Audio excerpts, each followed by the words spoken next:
Welcome to California in Focus. I'm David Mastio. Today we're talking about whether Hollywood is going to film movies in Hollywood. Joining me today is the Center Square's Kenneth Schrupp. Kenneth, what's going on with Hollywood? Hey, David.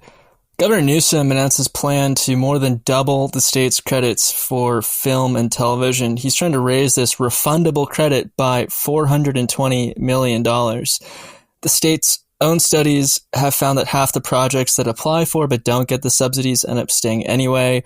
And one thing that left and right-wing economists tend to agree on is that these film subsidies don't really yield huge benefits and are a race to the bottom. As the state struggles with closing a $47 billion deficit this year, clouds on the state's financial horizon suggest that it might not be the best time to expand these subsidies for what is a profitable industry. I did some reporting on this earlier this year, and I went on this quixotic quest for an economist who was not on the payroll of the film industry who supported these subsidies. And I talked to several film groups and gave them the opportunity to help me find an economist who agreed with them. And after several days of work, we came up absolutely empty.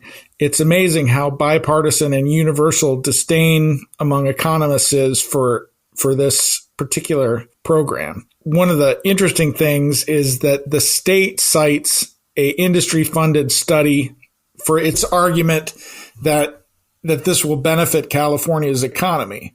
Is there anyone you could find who supports these? I've not been able to find any studies that are not paid for by the Motion Picture Association.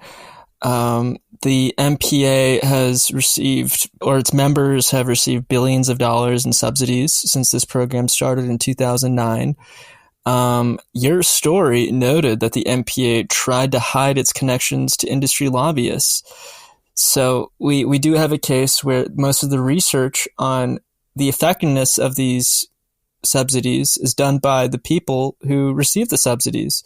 And so you get all kinds of crazy numbers about what the multipliers are. If we go back and look at Newsom's own press release, the study that the governor himself cited, which does come from recipients of these subsidies, said that for every tax credit dollar approved, it generated at least $24.40 in output, including $16.14 in GDP, $8.60 in wages, and $1.07 in initial state and local tax revenue from production in the state. Again, we don't really know if this is a trustworthy study. It's also worth noting that these tax credits are refundable for the first time since the program began in 2009, beginning with the new funding that starts on July 1st, 2025.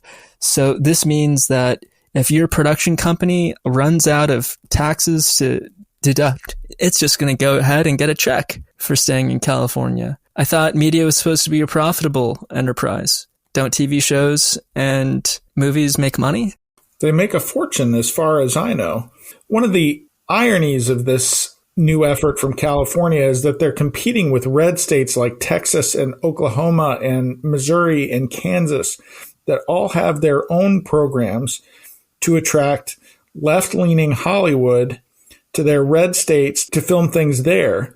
And Hollywood itself is boycotting a number of red states that have film subsidy programs because of issues around the LGBTQ community. So it really gets all kinds of complicated to follow. Yeah. I mean, I think one interesting thing to think of, though, is these red states that have these subsidies, they do it as a way of marketing the state, right? You see these states featured in these shows. Maybe you're going to think about doing business there. Maybe you're going to think about moving there more. You're putting these states into people's radar. In California, they're just trying to keep jobs here in the state. It's a very different calculus. I think that these red states aren't looking at it purely from a dollar for dollar perspective, but how can we get the kind of propaganda about our state out there that we want, at least subconsciously, into people's minds? I'm not remembering the name of this show yet, but there's a great streaming show about a guy who's a teacher and a drug dealer at the same time. Do you remember this? I do believe that this would be Breaking Bad, which takes place in New Mexico. Right, which has a film subsidy program, and that doesn't seem to be exactly the great kind of publicity that you would want for your state. Hollywood entertainment doesn't necessarily make you look good. Of course, but it does get you in people's minds. All publicity is good publicity. That's probably true. Kenneth, thanks for joining us today. Listeners can keep up with this story and more at thecentersquare.com.